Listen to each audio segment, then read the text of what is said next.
so much. Gore, the election was taken from him, or stolen from him. They had an election in 1876 where nobody had enough votes to be declared president. At that time, the election would be thrown into the House of Representatives, and the representatives would decide who was going to become president.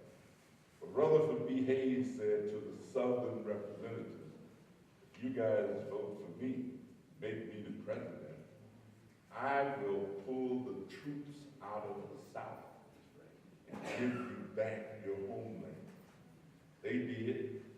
He pulled the troops out, and we saw the rise of the Ku Klux Klan. We saw white citizens taken back. Not another. Then the last black member of Congress was put out in 1900. Never will there be another black member elected to Congress until Oscar the Priest got elected in Chicago.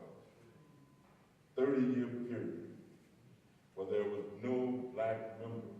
And so when people want to take away the Voting Rights Act, when people want to take away opportunity, all of that sets you back. I'll mention one thing we just did, which was good.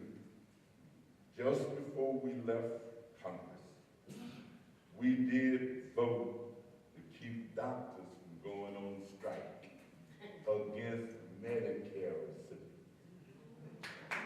We did. Now, people my age all qualify for Medicare. I'm saying whether you're rich, poor, make money, don't have any money, don't have a quarter, got $1 million, you still can get Medicare. And the doctors were saying, the doctors as of last week, they would have had a 21% reduction in the fees that they could charge Medicare patients unless we came up with something called the doctor's fix. And we did both houses, both Republicans and Democrats did agree, and we voted to take care of the doctors. We also put $7.2 billion into community health centers, which is good for us in Chicago. We got more community health centers than anybody else in the country. You've heard of Access? You've heard of Mile Square? You've heard of the Christian Health Center? You've heard of the Mondale Health Center? You've heard of all this network. They serve more than 23 million low and moderate income people. You heard of the National Health Service Corps, which is a way that people manage to go to medical school and be able to get some of the debt wiped out if they come back and work in medically underserved neighborhoods. Well, all of that was taken care of in the bill. We did pass that, and that's going to be law.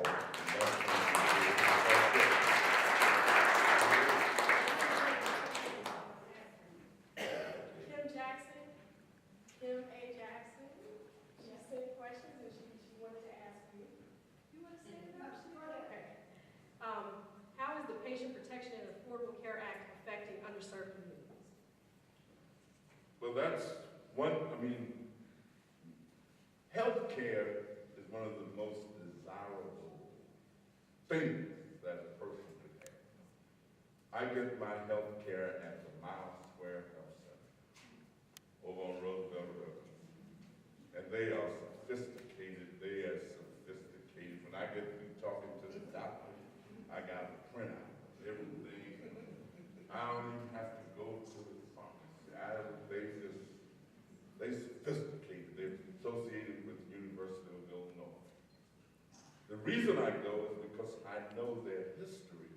I used to work at the Mile Square Health Center. I used to work at the Martin Luther King Health Center. I was the director of training at the Martin Luther King when we started it. And I worked as special assistant to the president at Mile Square.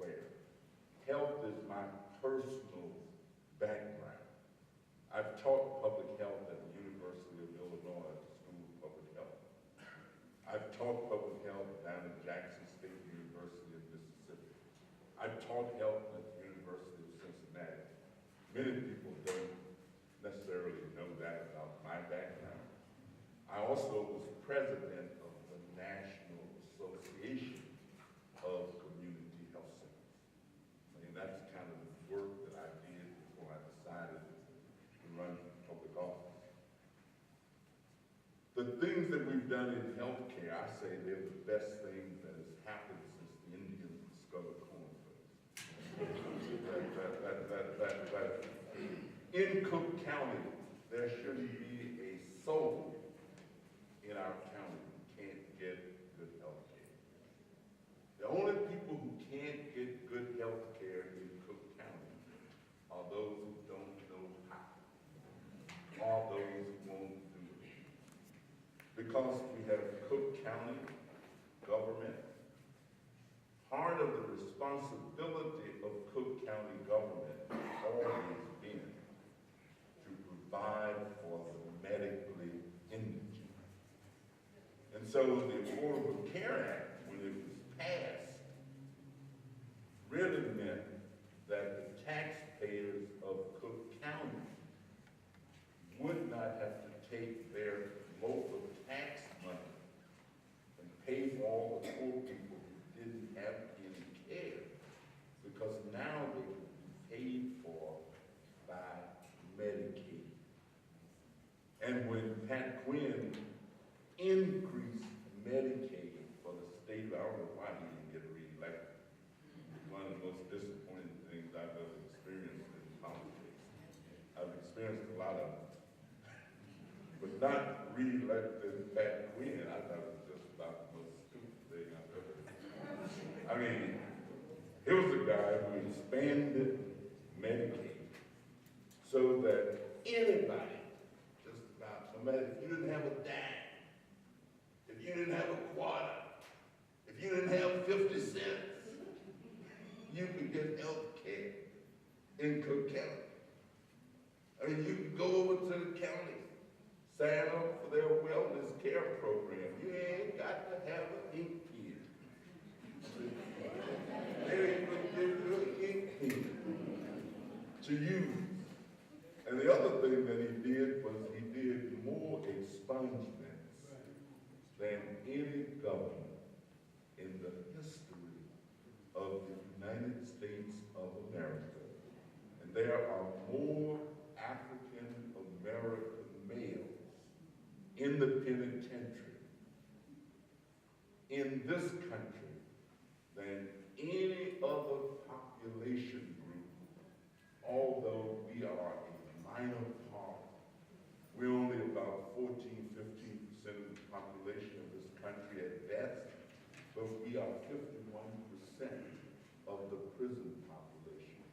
And the fastest growing part of the prison population are young African-American females.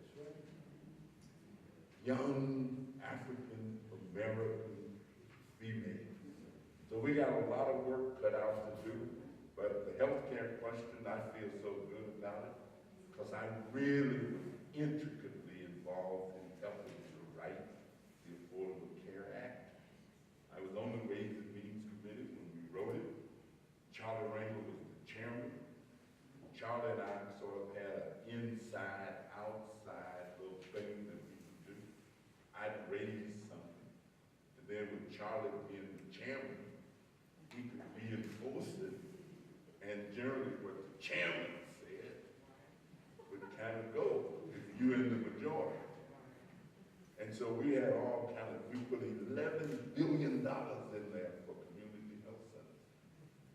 We put $6 billion in there for something called home visitors. And one of the best models that existed in the country is the Near North Health Corporation. You know, COVID, down the street, you know, 43rd Street. Yeah, COVID. They've got one of the best programs you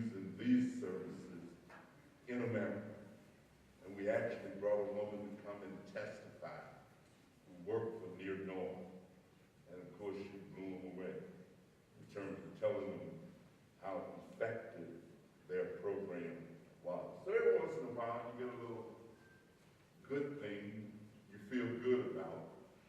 But if you're not in the majority, I'll be very honest with you, you don't get much feel good about it because the majority rules. I always tell people, if you're talking about policy, time to do policies at election time. Because after the election is over, folks in charge, you know, like I help people try to figure out who to vote for. Lord have mercy. They don't know who to vote for. I'm talking about they are intelligent. I ain't never known a turkey to vote for early Thanksgiving. I hear some of my, friends didn't vote for early Thanksgiving. And then they'll be crying and moaning and groaning after it's all over and all of that. It's kind of pitiful that people are so afraid in Chicago. I mean, you wouldn't think that people are afraid to express their political inclinations. They say, I would do it, but you know, I got a business. I just can't risk it. Yes, sir. I'm going to receive a comment from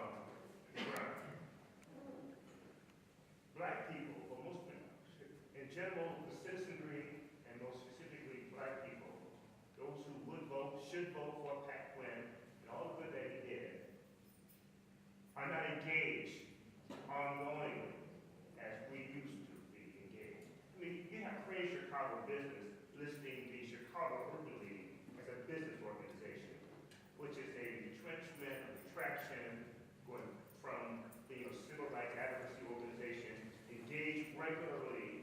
Compton was there, and his predecessor, and ongoing voter education, voter mobilization. None of that's happening anymore, as opposed to in the Latino community.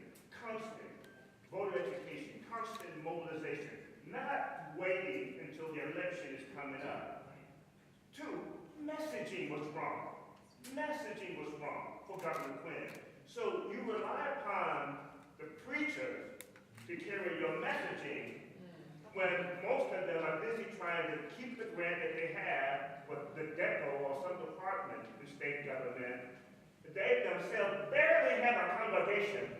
So how are you going to mobilize the masses, let alone educate? So when there's this massive disconnect, and I've known you a long time, you do a very good work on the west side of Chicago, and the part of West Coast where I live that you picked up.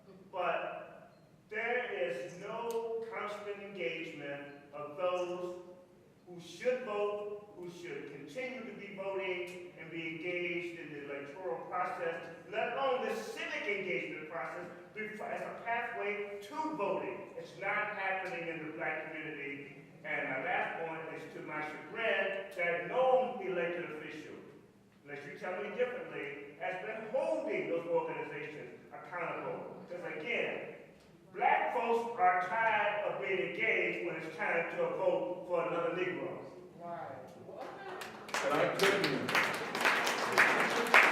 I certainly could not agree with you more when you say that we are not engaged on an ongoing basis.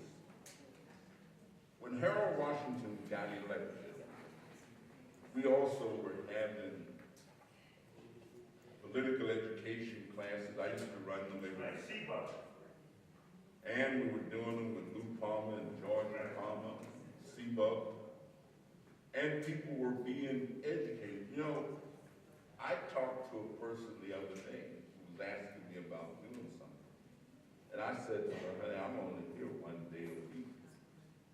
She said, you only here one day a week? I said, yeah, man, I work in Washington. You know, they make laws. I see what they make. She said, I didn't know that. I said, you didn't know that I had to go to Washington every week? She goes, what? And she was kind of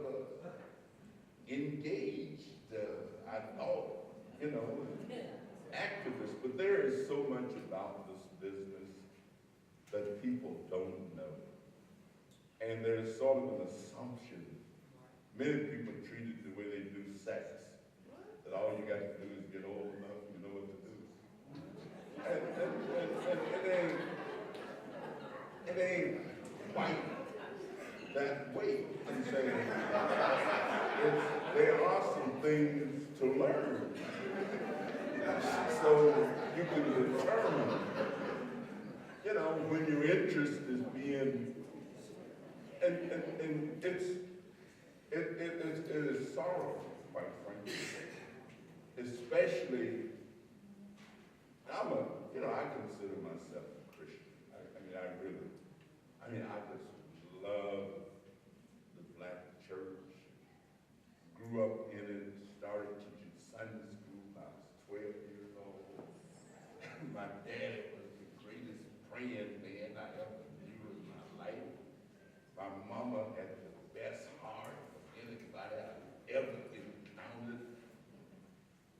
And yet, sometimes when I see what some of my minister friends are telling their parishioners, or even if they don't tell their parishioners, suggesting to their parishioners that they got to lay down. Frederick Douglass said that no man can ride your back if you ain't been over. That if you ain't been over, nobody can ride your back. If you just stand up for what you believe and what you believe in and operate on the basis of a set of principles.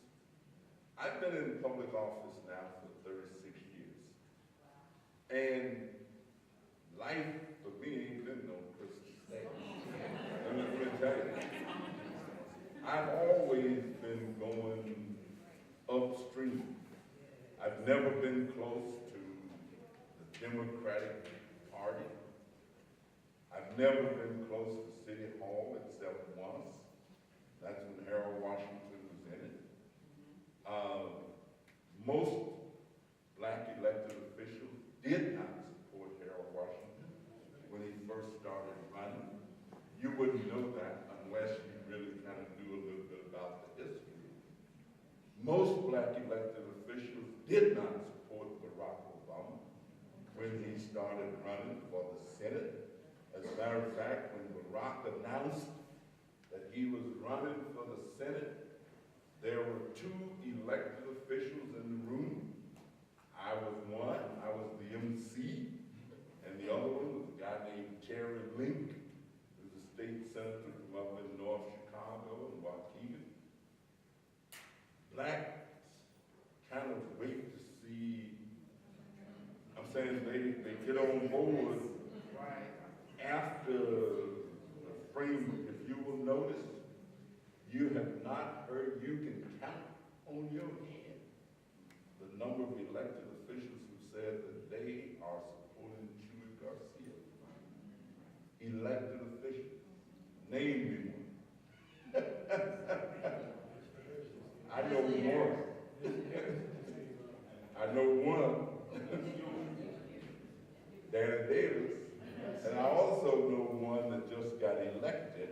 I'm saying he won for city council. And so he hasn't been sworn in. Yeah, who said it? Somebody know what's going on. Absolutely, you're absolutely right.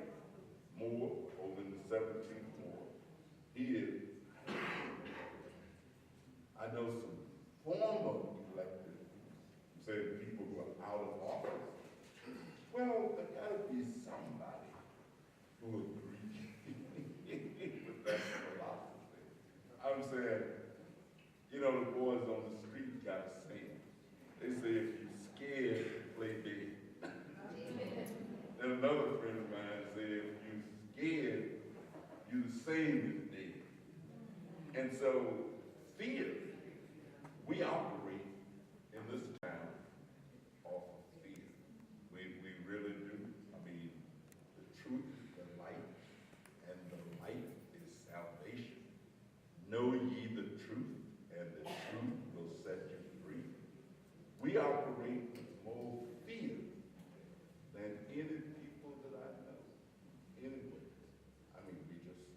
we're accustomed to it, and it just comes back.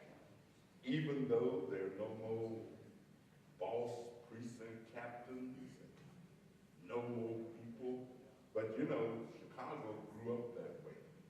Don't send me, don't bring nobody that nobody's seen. And so people had to play politics to get a job, working for city government, state government, or county government. They had to be a part of the structure of government, and if they weren't, but guess what? When I went to Africa, first place I went to in Africa was to Kenya. I went to Kenya in 1975 to study, and I was a great fan of Jomo Kenyatta. But then I discovered that the Kikuyu tribe was kind of like the tribe, it was his tribe that he came from. And if he wasn't Kikuyu, there were certain things that just didn't happen. You didn't get the civil service jobs, you didn't do so and so and so. The Irish people in this country invented something called block voting. And that's something a lot of people don't know. And if you study it, that's why I often say to young people that a little knowledge is a dangerous thing. That you have to drink deep, because shallow drinking intoxicates the brain. And so history just teaches us a lot if we would study and make use of it. Yes, sir. So I'm a medical professional. This the issue of Obamacare, I want us to go back to it. Let's talk about changes in dynamics in Congress with only 15 governors. How can you guarantee the survival of Obamacare after 2016? Let me tell you, some of the most ridiculous things. He asked about Obamacare and how do we survive it. Kind of, is it really good for us? And what's wrong with it if it's not? Is that kind of the So essence? the question is, how do we survive this? This Yeah. is a baby of Obamacare is the same thing as Affordable Care Act. Once Obama leaves office, how do we guarantee the survival of Obamacare? I'm a medical professional. I feel strongly about it. All right. Before Obamacare,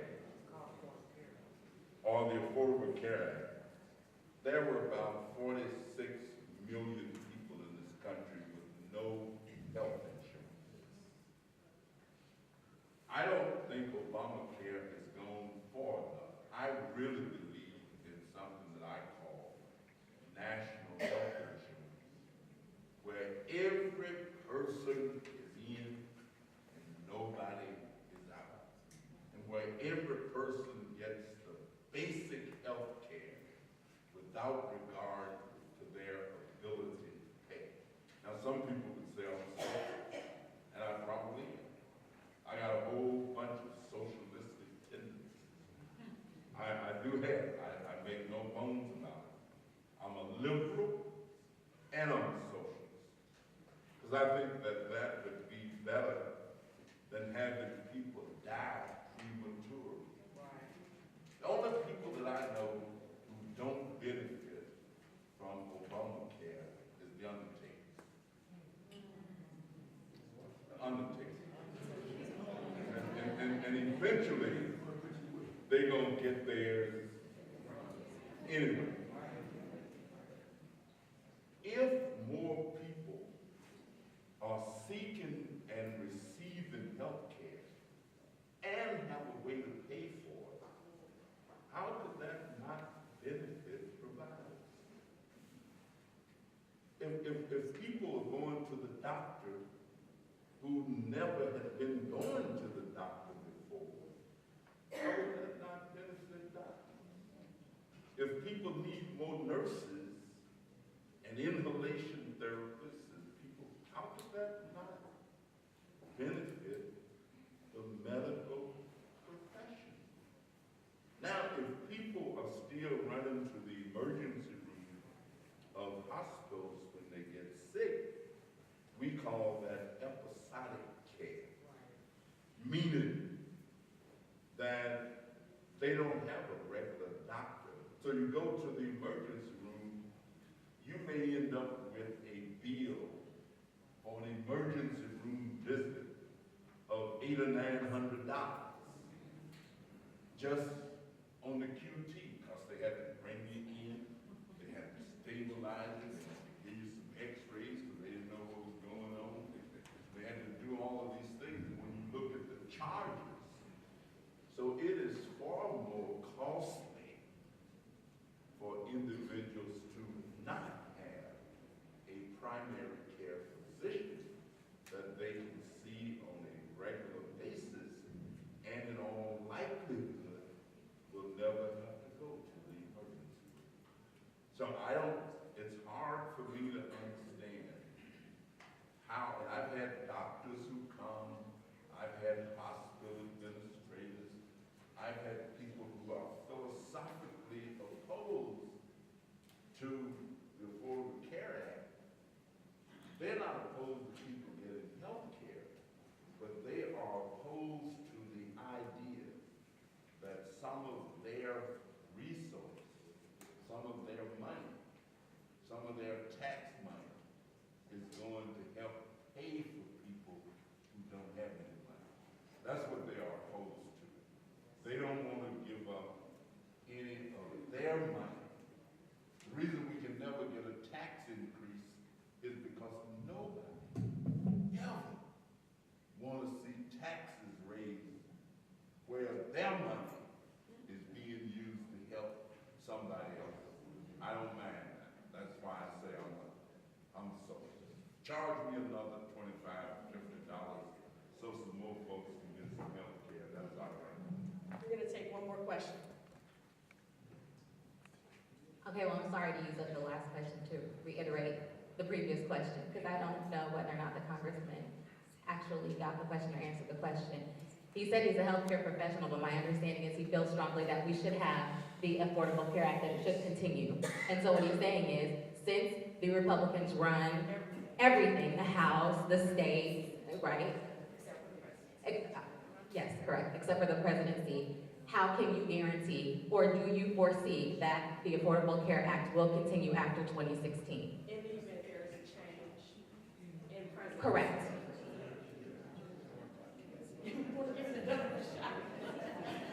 I think it will continue because people who are receiving the benefit of it will balk if somebody's trying to take it away from them.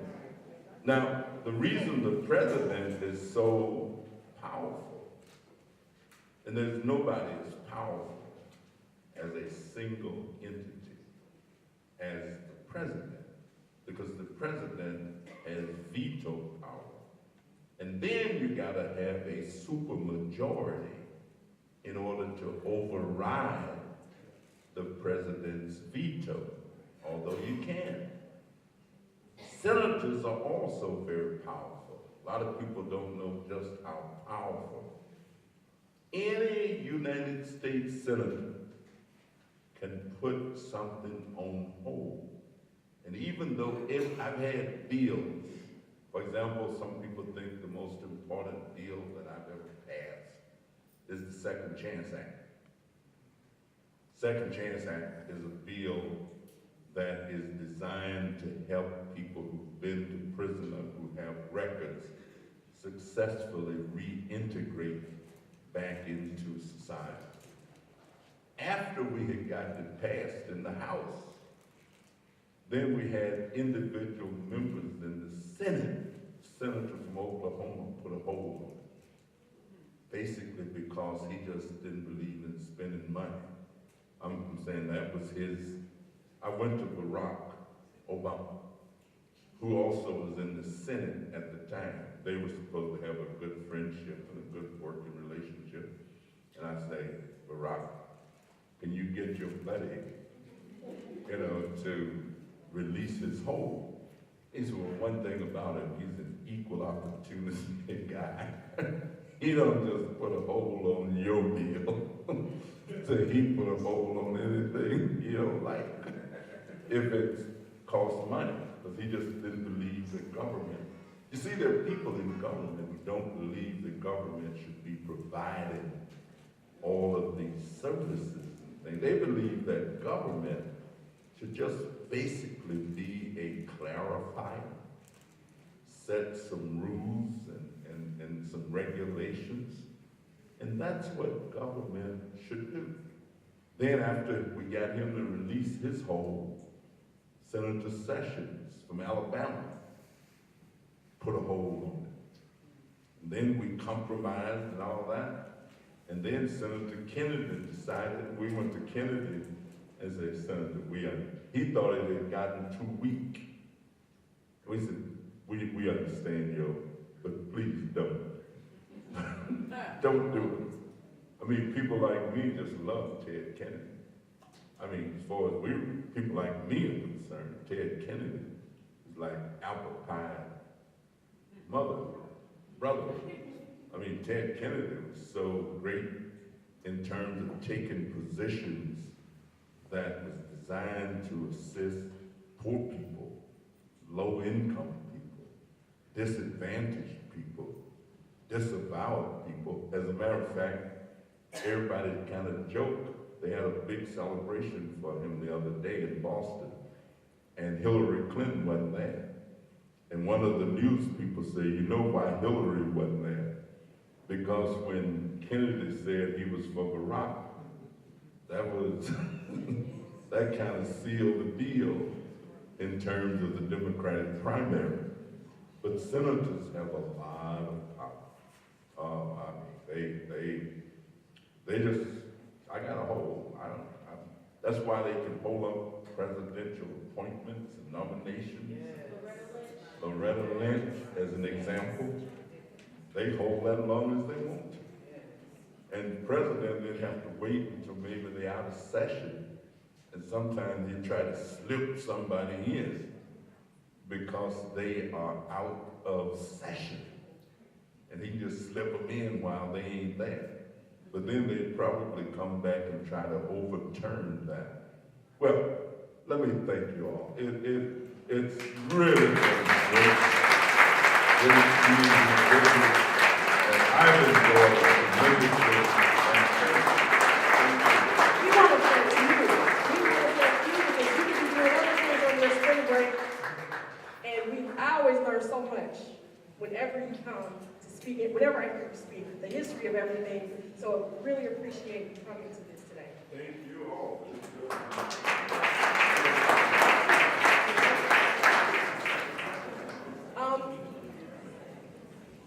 So, I have to be a Alpha, so now, well, let me just tell you, I also do something called the National Fatherhood, and the group that's been most engaged and involved with it. I've really been huge, so I want to thank you.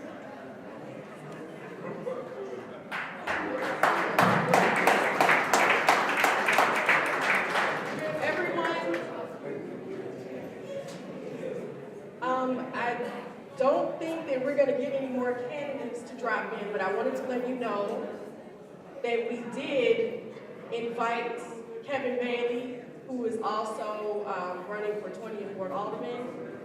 We also invited all the other African-American Aldermanic wards to come and participate. We also invited Mayor Emanuel. He said that he would get back with us at a later date. So everyone has been invited. We are always taught in our organizations to increase voter participation. So right now, I think in the city of Chicago, we have over 600,000 registered African-American voters, black voters. But I think it's irresponsible to continue to tell black people to vote without giving them some kind of education, putting the issues before them, and letting them know what exactly they are voting for so they know what type of choice they need to make, which is the reason why we tried to come up with this type of format. This is our first time doing it.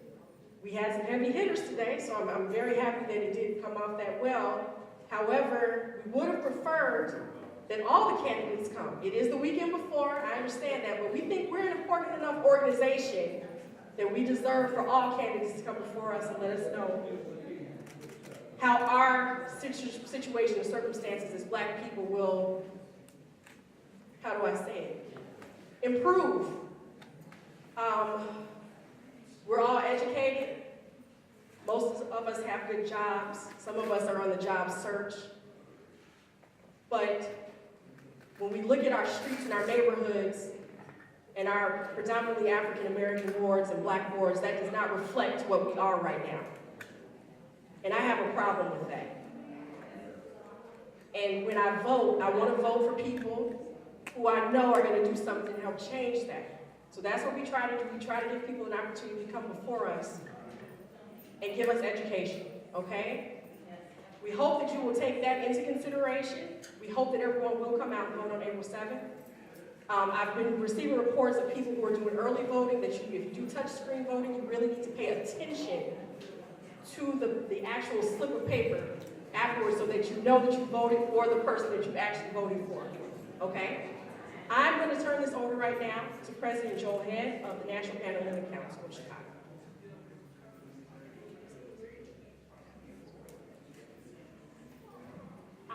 I'd just like to say again, we thank you so much for being here. We know that this was a worthwhile activity.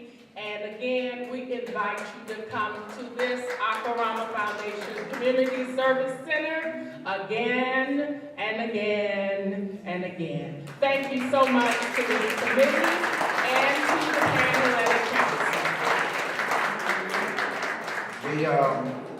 Thank you. We expected Congressperson Maxine Waters to be with us. She was unable to make it to Chicago today.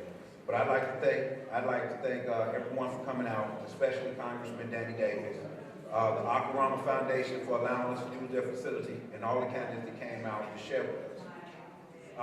I'd like to also tell Kimberly Goins and the rest of the committee that we really appreciate the hard work and dedication you put toward making this event happen. Because if it wasn't for you and your hard work, we wouldn't be here today. I'd like to thank the Theta Omega chapter for your continued support of the National Pan-Hellenic Council of Chicago. Dr. Ethel J. Collier, thank you for being a gracious host. Vera Kellogg, because just like she's always around this building working, whenever she comes to the Pan-Hellenic, she's a hard worker.